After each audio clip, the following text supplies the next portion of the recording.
Recently, a man in the United Kingdom is alleged to have lost $176 million in Bitcoin, not to a sophisticated cyber syndicate, but to someone simply watching him type a seed phrase through a CCTV camera. For years, the mainstream crypto narrative has promised that taking your digital assets off exchanges and locking them in a top-of-the-line hardware wallet makes you completely untouchable. They tell you that as long as you generate your 24-word seed phrase offline and hide it in a safe, your wealth is perfectly insulated from the chaos of the outside world. But if you look at the actual data surrounding self-custody failures, a terrifying reality begins to emerge. The greatest threat to your digital wealth is not a North Korean hacker sitting halfway across the globe, but rather physical proximity, supply chain vulnerabilities, and the catastrophic fragility of one piece of paper. My name is Lewis, and you are watching the Coin Bureau. As of March 23, 2026, Bitcoin and Ethereum combined represent approximately $1.65 trillion in total market capitalization. Bitcoin alone accounts for nearly $1.4 trillion of that total, with prices oscillating wildly over the past year. And when one digital asset can experience a price spread of nearly $62,000 in a year, the stakes for personal security absolutely could not be higher. The narrative surrounding this incredible wealth is clean, simple, and deeply ingrained in the original cypherpunk ethos. We are constantly told that the ultimate financial freedom is achieved by becoming your own bank, which means purchasing a hardware wallet, writing down a 24-word recovery phrase, and storing it somewhere secure. This single signature model is celebrated as the absolute gold standard for protecting your digital assets from centralized exchange collapses and government overreach. But if you look at the actual data, a very different and much darker picture emerges regarding the safety of your funds. According to comprehensive estimates published by Chainalysis in 2025, between 2.3 million and 3.7 million Bitcoin are permanently lost due to private key mismanagement. These staggering financial losses were not caused by sophisticated smart contract exploits or algorithmic trading failures. They were caused entirely by human error, environmental disasters, and the fundamental fragility of relying on one physical backup. Because while the mainstream headlines focus exclusively on massive exchange hacks, the silent epidemic of lost seed phrases is quietly destroying more generational wealth than hackers ever will. The mainstream financial press loves to focus on cryptographic vulnerabilities, but the reality is that the most devastating attacks completely bypass the cryptography altogether. This brings us back to the viral court case of the UK man whose wife allegedly stole his $176 million Bitcoin fortune. She did not need to crack the SHA-256 encryption algorithm or brute force the elliptic curve cryptography to access his funds. It's alleged that she simply observed him entering his seed phrase through a conveniently placed CCTV surveillance camera and supposedly walked away with a 9-figure fortune. And this is absolutely not an isolated physical vulnerability within the cryptocurrency ecosystem. Recently, white hat hacker Joe Grand released a series of demonstrations showing exactly how to physically extract recovery seeds directly from locked hardware wallets. By carefully manipulating the voltage and exploiting the physical circuitry of the device itself, he bypassed the protection entirely. Let us be precise about what is actually happening here with these physical exploits. Your hardware wallet is an incredible piece of cryptographic technology, but it remains a physical object subject to physical extraction techniques. And these terrifying physical threats are escalating at a truly alarming rate across the globe. According to tracking data compiled by Bitcoin security expert Jameson Lopp, reported physical attacks on crypto holders increased by 169% in the first 6 months of 2025 alone. This includes a terrifying 75% surge in what the industry calls wrench attacks, where criminals use coercive physical violence to force victims to unlock their devices. No amount of military-grade encryption can protect your assets when someone is physically threatening you in your own living room. Now, you might be thinking that as long as you keep your physical location secret and your device hidden, you are perfectly safe. But there is a harder question that this comforting narrative is actually masking. Because the real threat is not just physical violence. The real threat is supply chain compromise and user interface manipulation.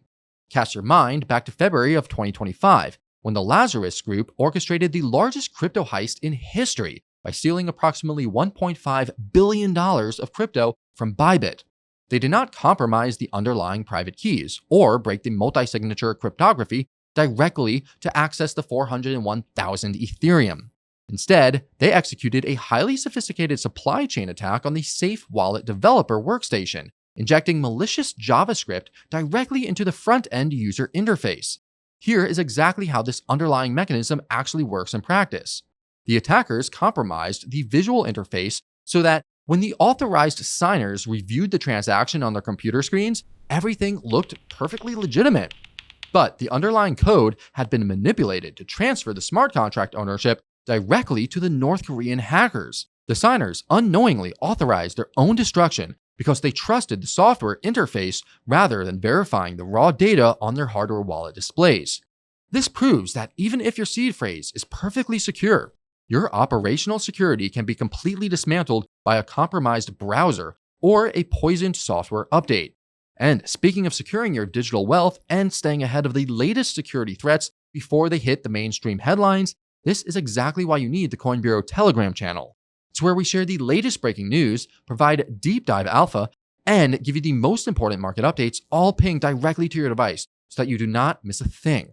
Whether it's a critical hardware wallet firmware vulnerability or a massive shift in institutional custody trends, our members see it first.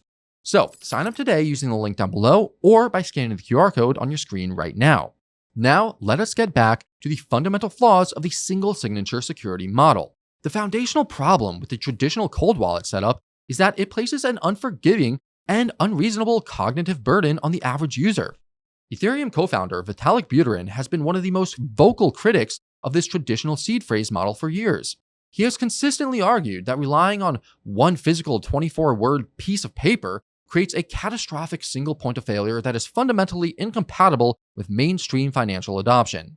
If your house burns down, if a flood destroys your safe, or if you simply misplace that piece of paper, your funds are gone permanently without any recourse. Vitalik points out that ordinary users are being asked to bear an extraordinary security burden with absolutely zero room for error. This is a standard of perfection that is simply not applied in any other area of personal finance or traditional banking. In order to solve this massive problem, Vitalik has aggressively championed the implementation of social recovery wallets powered by the ERC 4337 account abstraction standard. By May of 2025, the Ethereum ecosystem had already deployed approximately 23 million of these programmable smart accounts across the network. Put simply, the average everyday retail investor, these smart accounts allow users to designate a trusted set of guardians, which could be family members, secondary devices, or institutional services. If you lose your primary access, these guardians can collectively authorize a key reset after a mandatory time lock delay, completely eliminating the catastrophic risk of a lost seed phrase. The mainstream narrative tells you that you must be a lone wolf to truly own your crypto, but the industry is rapidly realizing that we must evolve past this lone wolf security model if we want to achieve true mass adoption. The professional standard for securing life-changing wealth is no longer one hardware wallet, but rather a robust multi-signature architecture.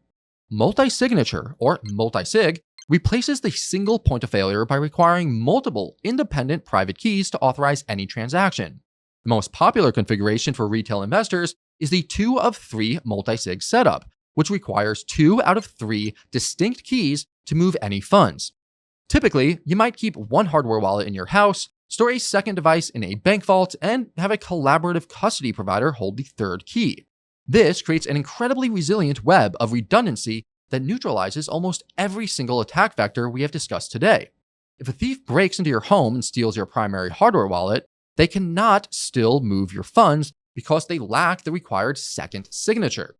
If your house burns down and destroys your primary device, well, you could simply use your backup device alongside the collaborative custody provider to recover your assets. And critically, this geographic distribution of keys provides the ultimate defense against the terrifying surge in physical wrench attacks. If criminals physically threaten you in your home, you can truthfully tell them that you do not possess the necessary keys to authorize a transaction on site. Firms like Casa and Unchained Capital have built businesses providing this exact collaborative custody model to retail users.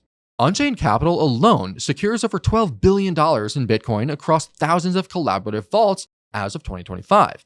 And despite the purest objections that collaborative custody violates the core ethos of crypto, you still maintain absolute sovereign control over your wealth.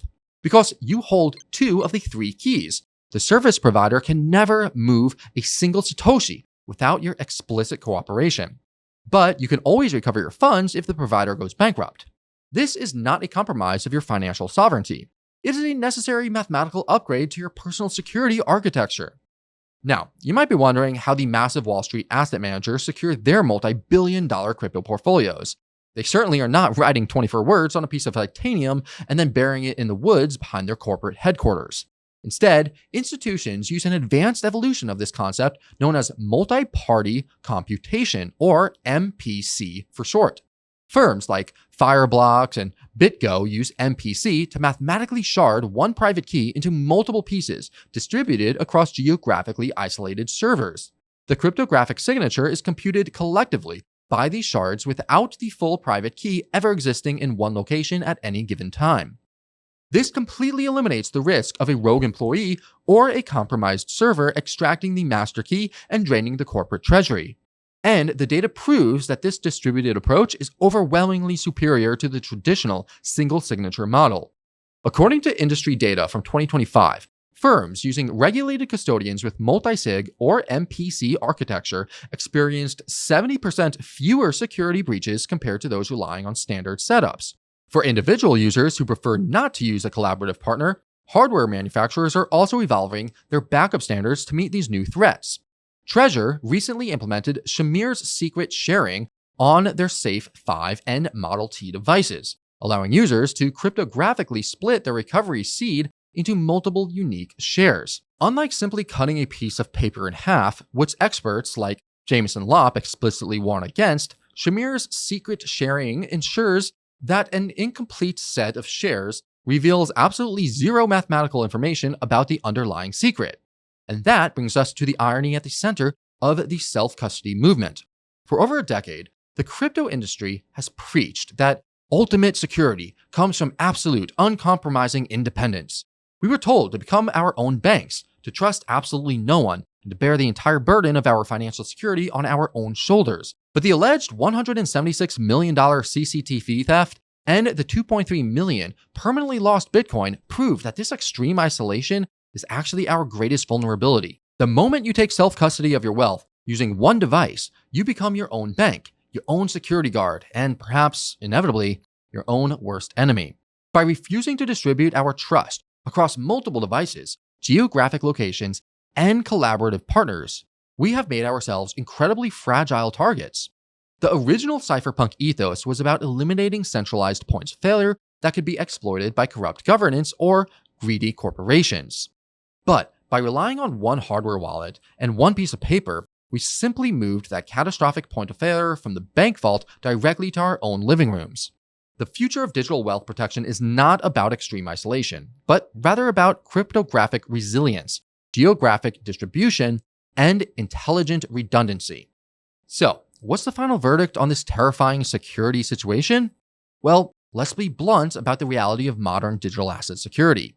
On one hand, a standard hardware wallet remains a fantastic and necessary tool for getting your assets off centralized exchanges and eliminating counterparty risk. On the other hand, securing life-changing wealth with one device and one piece of paper means that you are playing a dangerous game of roulette with human error and physical threats. The transition from single signature to multisig and collaborative custody is the natural maturization of the self-sovereign philosophy. Hodlers need to move with the times or risk being left behind. But what do you think? Is multi-signature architecture the only true way to secure crypto? Or are standard hardware wallets still enough for the average everyday user? Let me know your thoughts in the comments down below. And if you want to dive deeper into how institutional custody is reshaping the Bitcoin supply, well, you could check out that video right over here. Thank you all so much for watching, and I'll see you again very soon. This is Lewis, signing off.